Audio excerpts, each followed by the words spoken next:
Buenos días, en esta oportunidad les voy a hablar sobre diseño gráfico y sus principios. Bueno, comenzaré hablándoles sobre una pequeña breve historia del diseño gráfico. El origen del diseño gráfico lo encontramos en las pinturas rupestres aproximadamente en el año 15.000 a.C., donde los seres humanos y los animales eran representados por medio de símbolos, con fines religiosos en las cavernas de la prehistoria.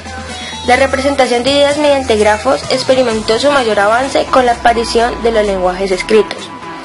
Con la aparición de la imprenta en 1440 por Johannes Gutenberg, este tomó poder, lo cual más personas utilizaron el medio de los dibujos para expresarse, ya que este era un medio fácil y más rápido para poder realizar este tipo de comunicación. Y un gran impulsador del diseño gráfico fue la revolución industrial, ya que con esto se llegaron nuevas máquinas, lo cual impulsó a que más gente aprovechara este recurso para difundir más el diseño gráfico. Bueno, ahora vamos a describir las formas básicas del diseño gráfico. La forma de una zona o contorno nos permite reconocerlas como representaciones de objetos reales o imaginarios. La dirección es una proyección plana o espacial de una forma, y es la continuación imaginaria de la misma aún después de su finalización física. Puede ser horizontal, vertical o inclinada en diferentes grados. Como vemos en la primera imagen, las flechas están ubicadas en diferentes direcciones, y en la segunda se ve cómo sigue la del trazo imaginario de las imágenes. Bueno, el color. Esta se dice que es la más importante y evidente dentro de las formas básicas del diseño gráfico, puesto que este puede imprimir un fuerte carácter y dinamismo a los elementos a los que se aplica. Toda forma o zona tendrá en general dos colores diferentes, el de su contorno y el de su parte interna, pudiendo aplicarse tanto colores puros como degradados en colores.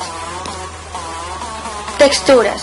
Sirve para expresar visualmente las sensaciones obtenidas mediante el sentido del tacto o para representar un material dado. La textura está relacionada con la composición de una sustancia a través de variaciones diminutas en la superficie del material y se consigue en una composición gráfica mediante la repetición de luces y sombras o de motivos iguales o similares. Como vemos en la segunda imagen, vemos diferentes texturas, ya que tienen diferentes colores y diferentes formas. Las dimensiones. La dimensión solo existe en el espacio real tridimensional, pero se puede simular en una composición gráfica plana mediante técnicas de perspectiva, sombreado o superposición. También mediante el uso de fotografías que introducen espacios tridimensionales en la composición. Es decir, que este tiene un efecto que se puede ver más cerca o más lejos según la composición que vayan a darle al diseño. Los puntos. El punto es la unidad mínima de información visual y está caracterizado por su forma, generalmente circular, pero también puede ser rectangular, como ocurre en el monitor triangular o una mancha sin forma definida, por su tamaño, por su color y por la ubicación que tenga dentro de la composición gráfica. Las principales características del punto son: tiene un gran poder de atracción visual, creando tensión sin dirección. Cuando se sitúan próximos dos puntos puede producir sensaciones de tensión o de dirección, creando en la mente del espectador una línea recta imaginaria que los une. Si se sitúan diferentes puntos en prolongación, sugieren una dirección, un camino más acentuado cuanto más próximos están los puntos entre sí, tal como vemos la imagen, ya que este tiene diferentes puntos, tamaños o formas que están esparcidos dentro del espacio, lo que esto produce una gran tensión, ya que uno no sabe en qué punto fijarse. La línea. La línea es el elemento básico de todo grafismo y uno de los más usados, teniendo tanta importancia en un grafismo como la letra en un texto. Representa la forma de expresión más sencilla y pura, pero también la más dinámica y variada. Está formada por la unión de varios puntos en sucesión, pudiéndose asimilar a la trayectoria seguida por un punto en movimiento, por lo que tiene mucha energía y dinamismo. Su presencia crea tensión y afecta al resto de elementos cercanos a ella. Pueden existir la línea vertical, horizontal, diagonal, quebrada, ondulada, zigzag y curva. Las principales propiedades de la línea son: contiene gran expresividad gráfica y mucha energía. Casi siempre expresa dinamismo, movimiento y dirección. Crea tensión en el espacio gráfico en que se encuentra. Crea separación de espacio en el grafismo. Y la repetición de líneas próximas genera planos y texturas. La línea curva. Es la línea más libre y la más dinámica de todas, pudiendo sugerir desde un movimiento perfectamente definido hasta un movimiento caótico, es decir, sin reglas. Los trazos. Un trazo es el elemento lineal formado por la unión sucesiva de diferentes líneas. Es tal vez la forma gráfica más humana, la que mejor representa nuestra forma natural de dibujar. Un trazo heredará las propiedades de las líneas que lo crean, existiendo trazos rectos, curvos o mixtos. La escala es el tamaño relativo de una zona respecto a los demás y al total de la obra. Los diferentes tamaños de las diferentes zonas modifican y definen las propiedades de cada una de ellas. Tal como notamos en la segunda imagen, vemos que va decreciendo proporcionalmente. El movimiento es una propiedad muy importante que aporta connotaciones de dinamismo y fuerza. En las obras gráficas puras no existe movimiento real, pero sí se encuentra implícito en ciertos elementos y se puede conseguir con ciertas técnicas que engañan al ojo humano, es decir, el diseño cinético o la pintura cinética, o representando elementos que sí lo tienen en el mundo real. El contorno. Podemos definir el contorno como el objeto gráfico creado cuando el trazo de una línea se une en un mismo punto, es decir, cuando una línea continua empieza y acaba en un mismo punto. Todo contorno delimita dos zonas, una acotada, es decir, el contorno su interior, y otra infinita, el fondo, creándose un submundo gráfico particular en cada forma definida por cada contorno. Como vemos en la segunda imagen, vemos que la estrella tiene dos contornos, el del fondo y el que lo rodea, ya que uno es azul y el otro es amarillo. Pero como vemos en la primera, solo vemos uno, ya que el relleno es blanco. Dentro del contorno encontramos al contorno mixto, que es, mediante combinaciones de los elementos básicos en contornos anteriores, se pueden construir todas las formas imaginables, cada una de las cuales tendrá unas propiedades dependientes de las partes que la forman, de su orientación, de su tamaño, de espesor del trazo límite, de su color y de su ubicación. Los contornos mixtos son muy usados en las páginas web, a las que aportan variedad en el diseño y definición de espacios de información, rompiendo la monotonía visual de las formas rectangulares puras. También encontramos el contorno orgánico. Son aquellos formados por curvas libres, son los contornos más abundantes de la naturaleza y sugieren fluidez, desarrollo, humanidad, inspirando sensaciones favorables en el espectador. Son utilizados abundantemente en pintura y dibujo artístico, ya que son la base para representar figuras humanas, bodegones, paisajes, etc.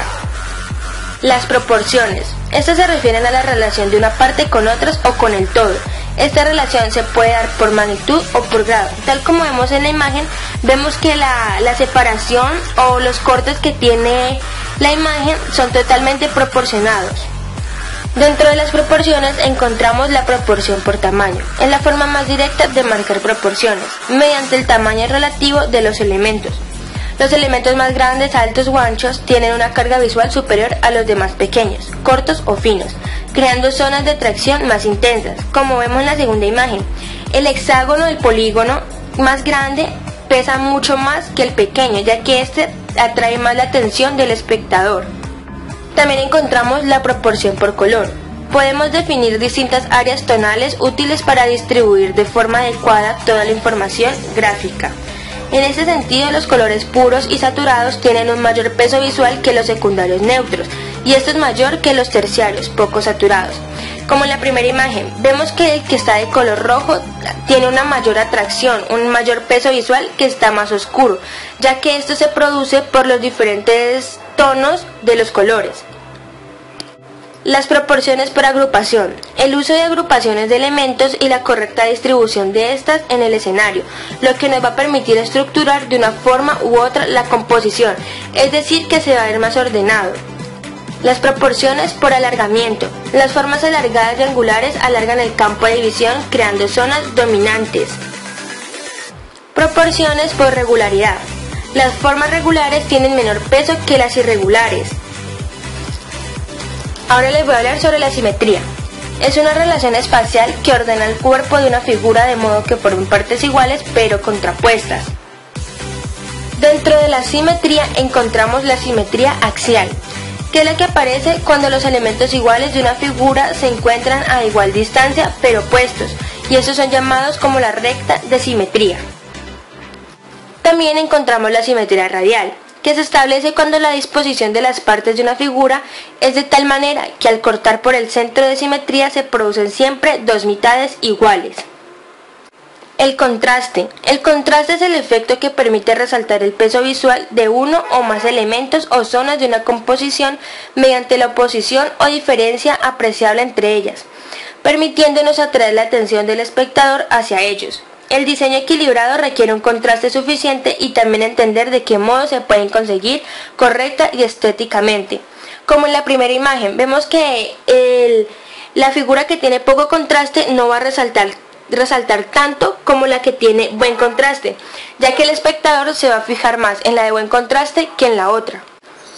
Contraste de color. Dos elementos con colores complementarios se refuerzan entre sí, al igual que un color cálido y otro frío. El contraste creado entre dos colores será mayor cuanto más alejados estén en el círculo cromático.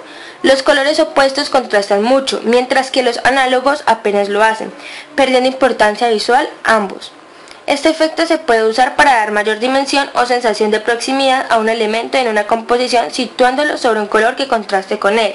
Ahora les voy a mostrar las imágenes respectivamente de los puntos que acabo de mencionar.